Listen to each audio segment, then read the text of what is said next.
Let's get right into it. What do you think? Let's get into part 2, KLF.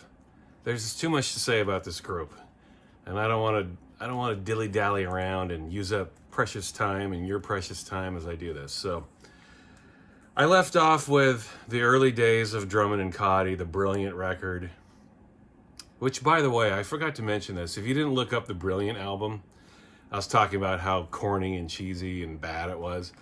The name of that album was Kiss the Lips of Life. I forgot to mention that. I mean, is that just the most hilariously bad title you could ever think of? I can't believe they seriously released an album with a title, Kiss the Lips of Life. Are you serious? It's so perfect in terms of like albums that are bad. I forgot to mention that yesterday, so I thought I'd throw that down today. And I also talked about the excellent Bill Drummond, The Man album.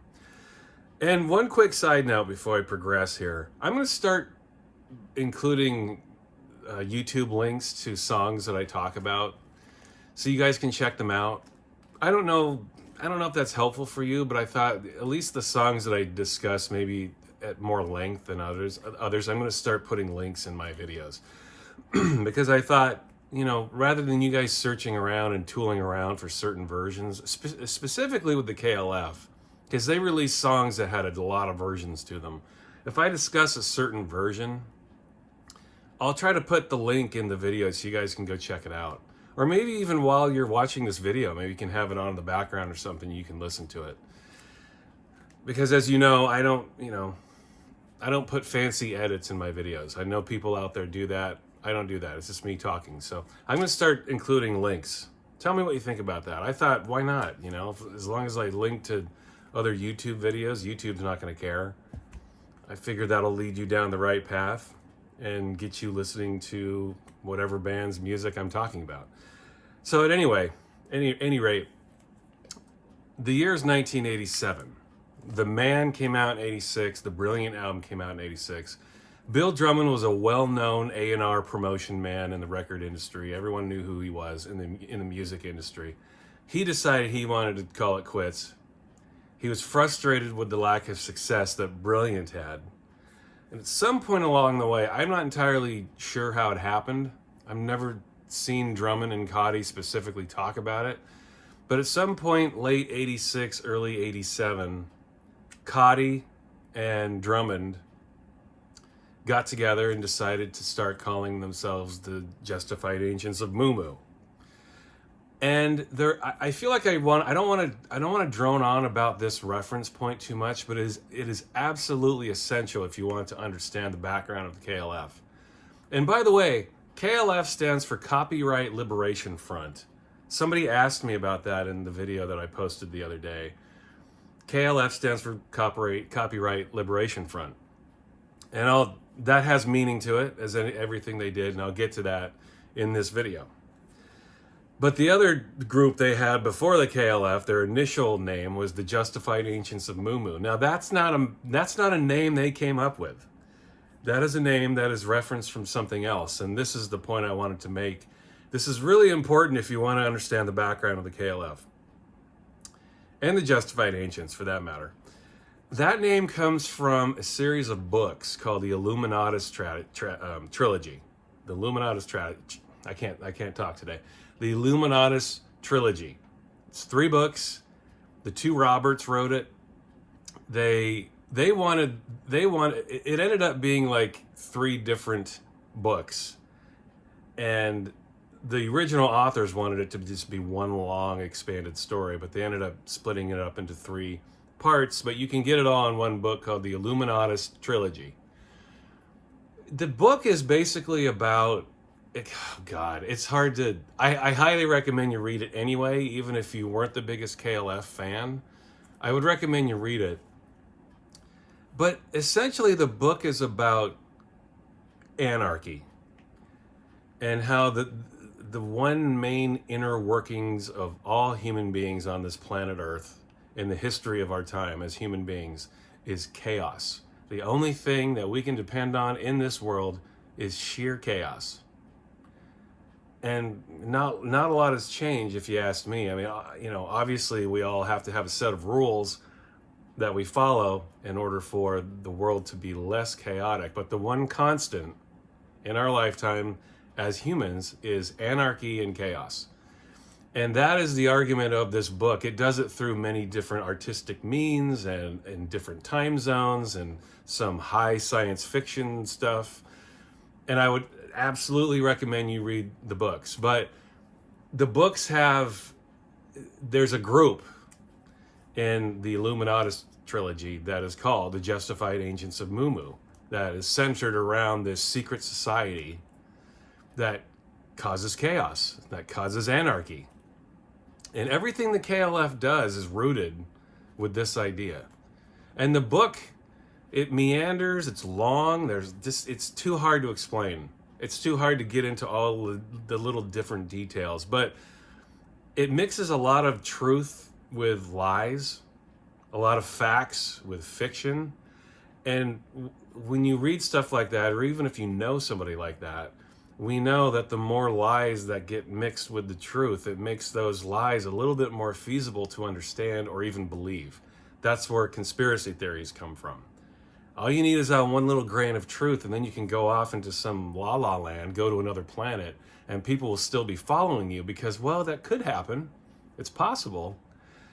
And we've all heard the Illuminati, right? Anyone who reads politics, we've all heard this term Illuminati. Well, that's where that term comes from. It comes from the Illuminatus Trilogy.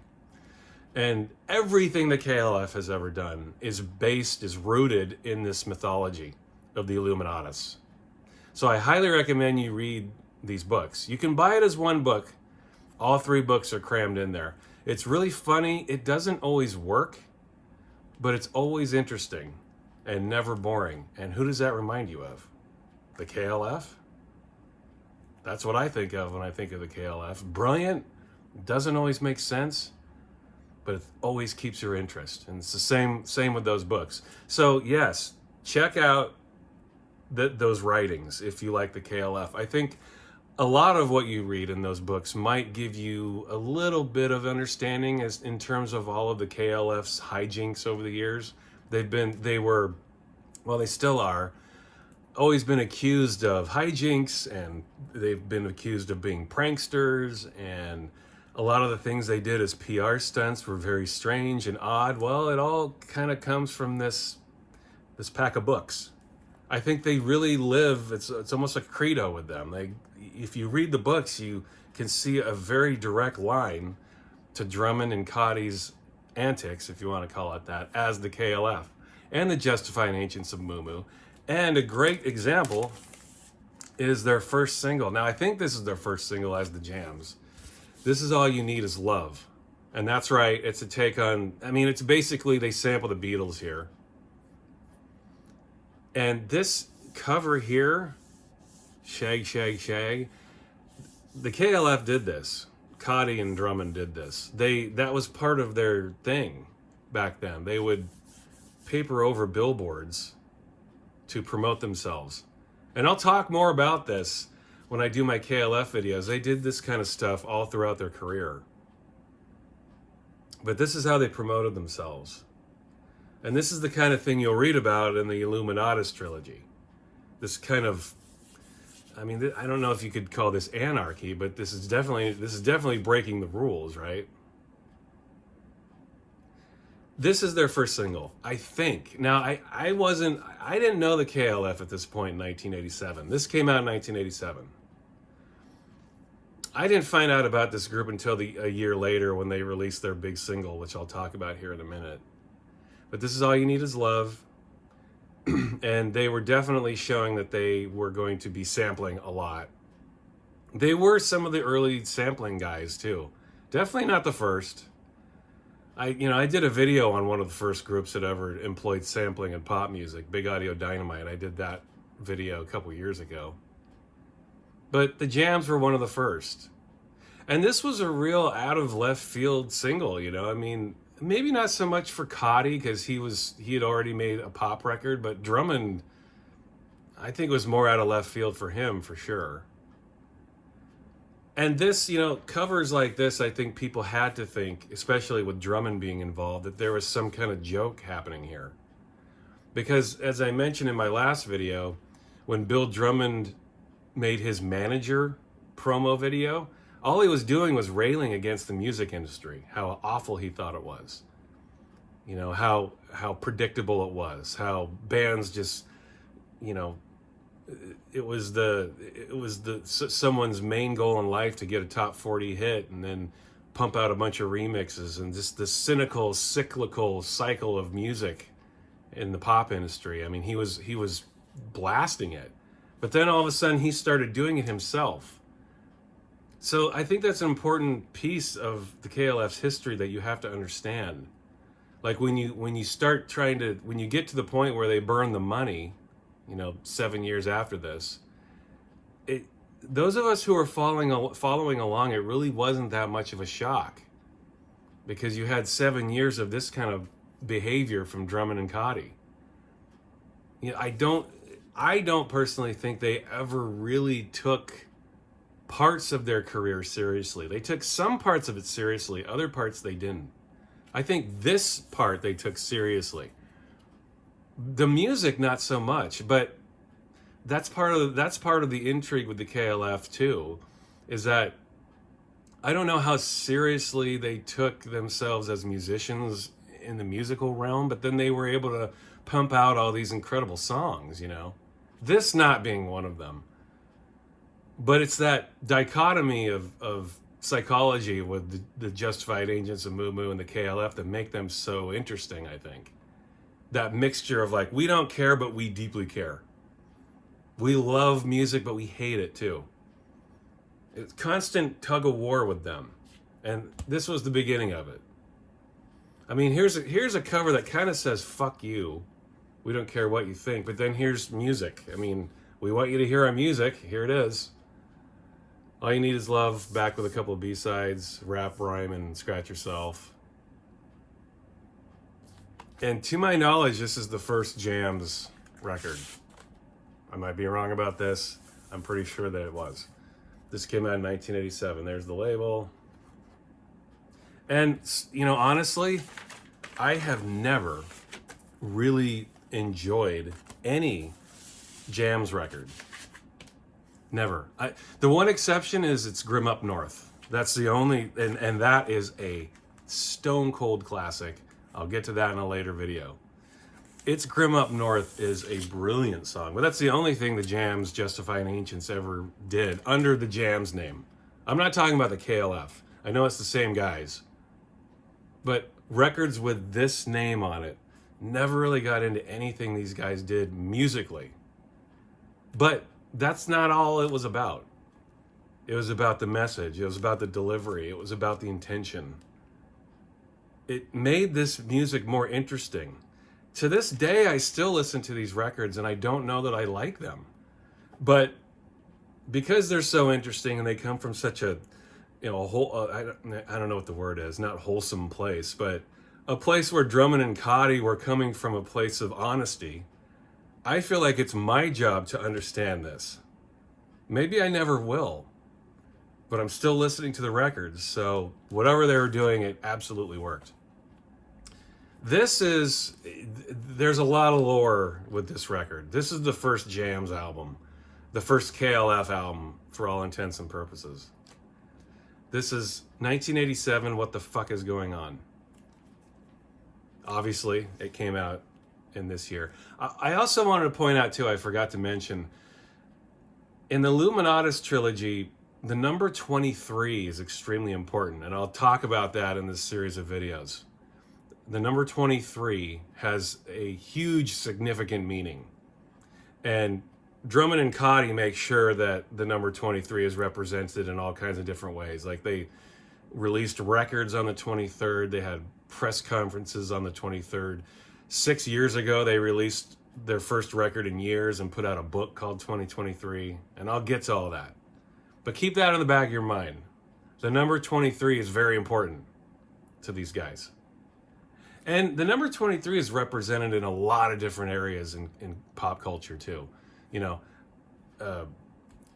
there's a Jim Carrey movie, I think it's called The 23, that's based on that. There's a Throbbing Gristle song that is accepting that sort of lore in their music. There's all kinds of stuff out there. It's widely known that 23 is a big number in the world of the Illuminati, the secret societies, the conspiracies. Anyway, this is 1987. What the fuck is going on? And that's exactly how you feel when you listen to this record. Indeed, what the fuck is happening here? I've never really liked this album, to be frank.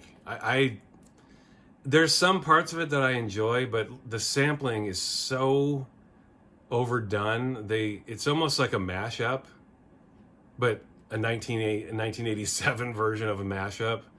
Not the greatest production. Some, samples that sound like a duck quacking. But then like Bill Drummond's voice comes out over it, his thick Scottish accent, rapping about Christ knows what.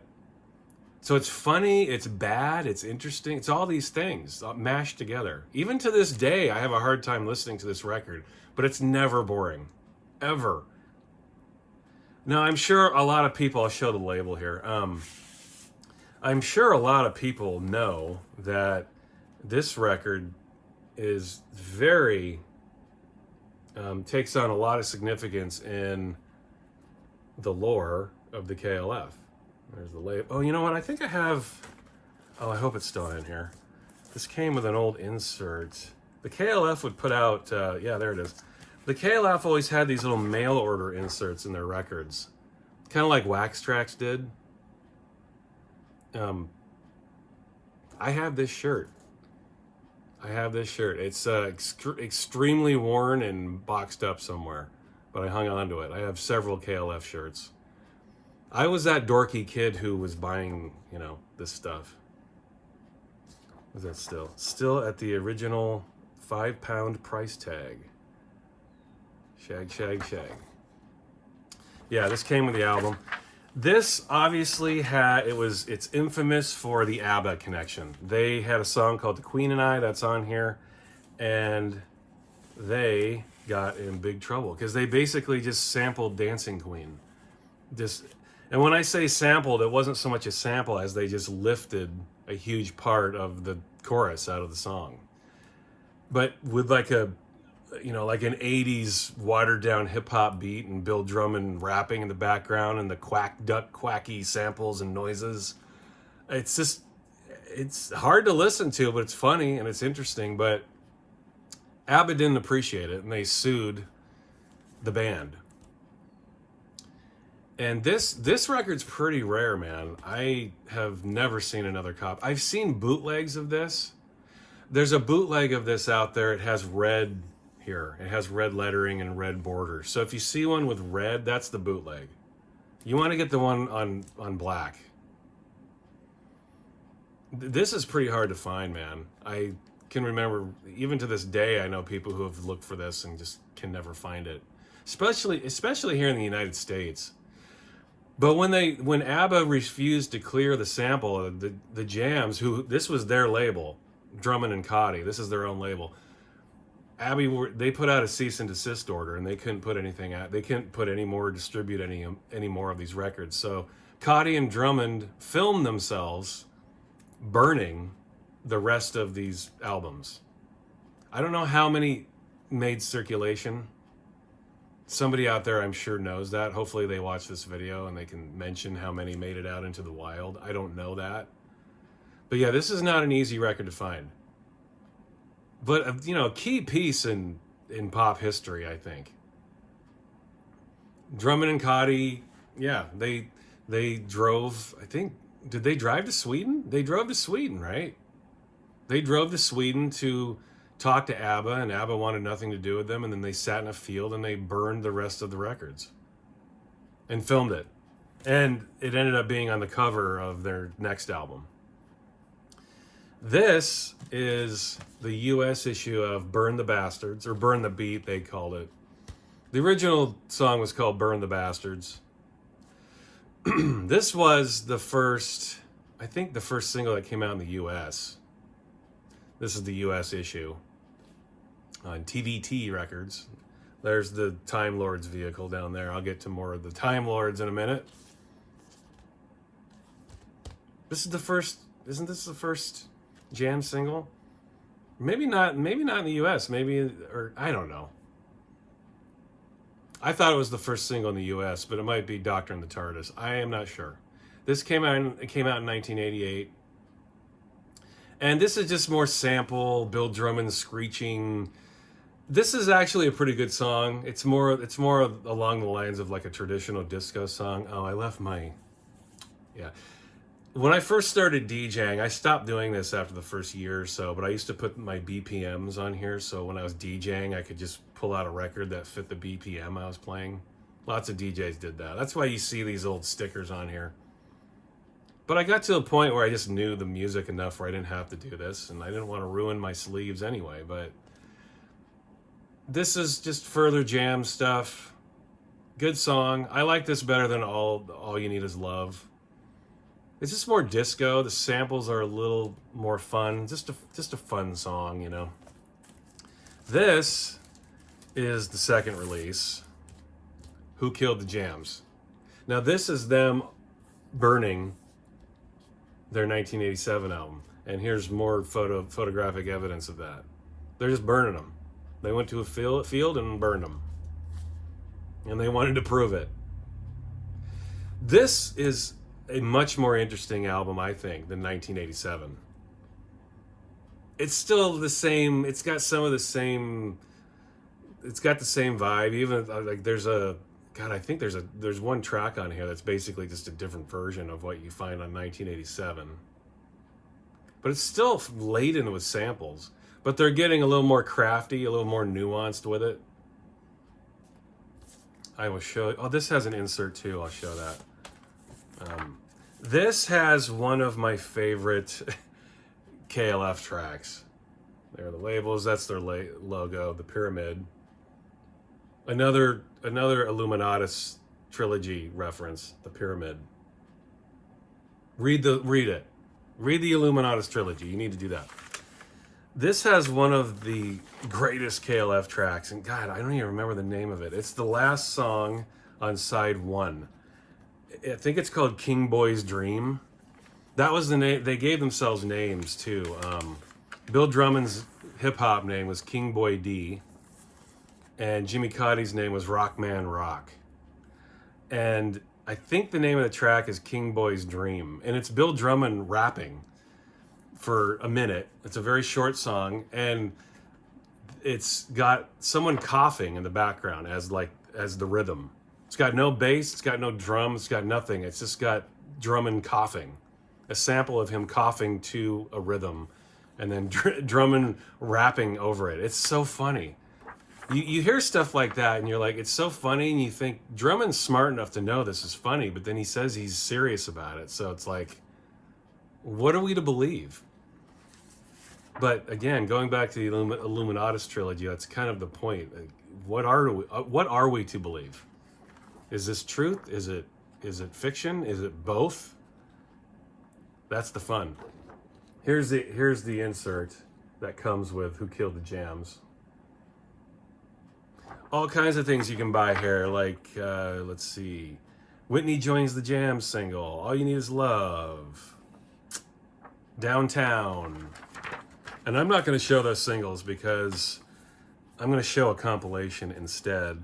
KLF had their own little generic promo sleeves that they used. They look like this. And I don't want to get in the habit of showing all those. So I'm just going to talk about the comps and the records with the covers and their most interesting big releases, I think.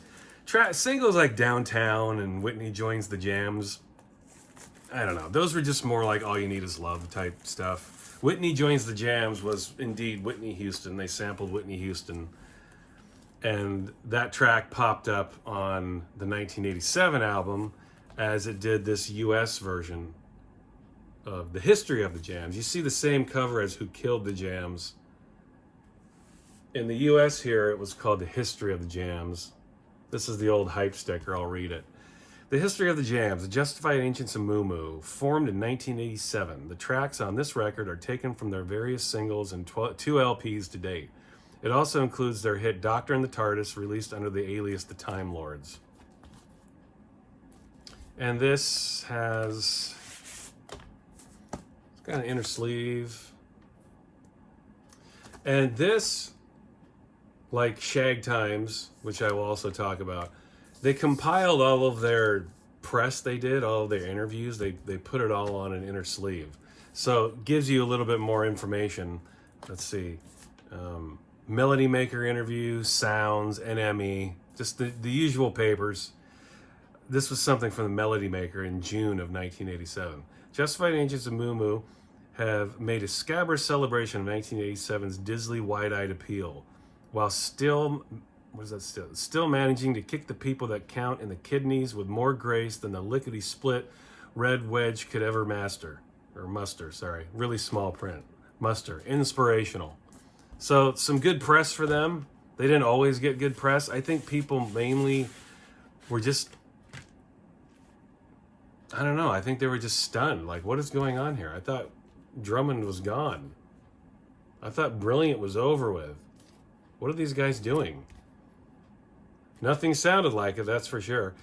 This US edition has different track listing than the Who Killed the Jams. This is kind of like a comp of just their singles and stuff for the US market. I'd recommend getting both though, because they have different songs and they're different versions and stuff. Now this is the song that everyone knows, Doctor and the TARDIS. This is the US release. If you don't know this somehow, I don't know how that's possible, but if you don't know this basically takes that theme song from Doctor Who and Gary Glitter and mixes it all together. And the theme, or the promo point, if you were, is that this song was created by a car. Right here. This is the car that Drummond and Cauty would drive around and drive to Sweden and burn their records. This is when they made their films and their videos. This is the car they were driving. Yeah. And the gimmick was that the track itself was made by this car. And, you know, it's a pretty annoying song. I mean, you know, it's not a song that I want to listen to again. But that just proved their cynicism. That's what makes this song so brilliant, I think. Is that Drummond had so much disdain for the music business that he was like, okay, fine. You guys want a number one hit? I'm going to go do it the cheap and easy way. They did this, and they had a number one. And it was only number one for 1 week. So I always thought that was perfect. Bill Drummond was like, cool, I'll give you number one. And it got there for 1 week, and then it left. It was gone. So it was like the ultimate throwaway single. And I think the KLF knew that. That's what they were doing. And this is a big reason why they got to do what they did. This funded what they did. For a while, at least. But it also gave them a lot of credibility in the music business. It was almost the feeling of like, we don't even have to try. We don't even care. We don't even want to be rock stars. But we are. We didn't even try, and we gave you your number one. Now watch what we do. And that's just another chapter on the KLF. This jam stuff was just them getting warmed up. Now this song is hard. It's hard to take.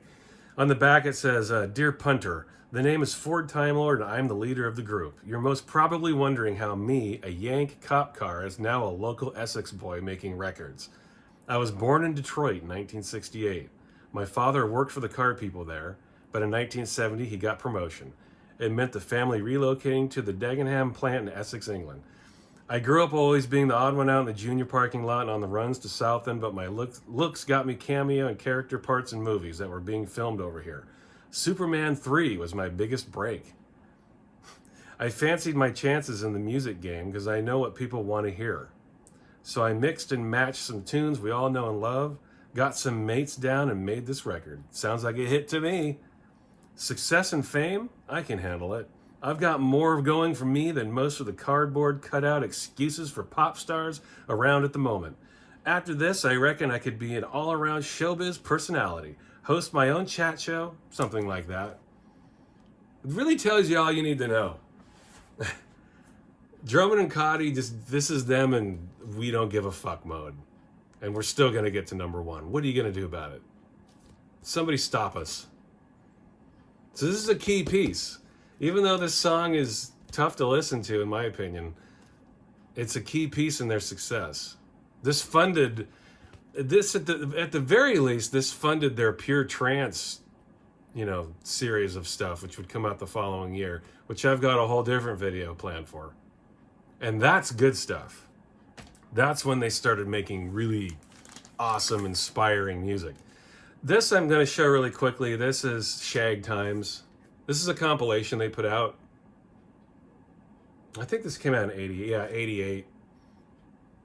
Basically, it's got All You Need Is Love, Don't Take Five, Take What You Want, Whitney Joins the Jams, Downtown, Candyman, Burn the Bastards, Doctor and the TARDIS.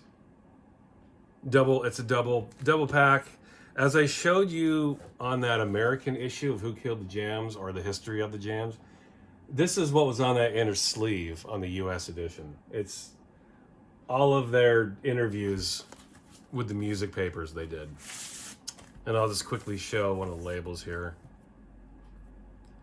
The tracks were named after BPMs on the second record. But it's basically like instrumental versions and dub versions of the songs that you hear on the first record. So it's like radio versions and then more club versions on the second record. It's a cool compilation. If you already had the other records, there's really not a lot here that you haven't heard. Something else I want to point out about, and this is the first time we saw this, by the way. KLF. This is it, right here. KLF was not a thing until they produced that logo right here on Shag Times. This is where the world learned of the KLF. Copyright Liberation Front. Copyright Liberation. And, it's an alliteration, right? We all know that copyright starts with a C. It's an artistic stroke. That's why they use the K. That's what artists do. And this was a compilation. And I would recommend picking this up, especially if you're a KLF completist, you already have this. But this was right on the verge of them getting really interesting and really good. Really good stuff. Now, before I end before I end the video, I wanted to talk about this. I'm going to bring up books when it comes to Bill Drummond, because he's written a lot of books.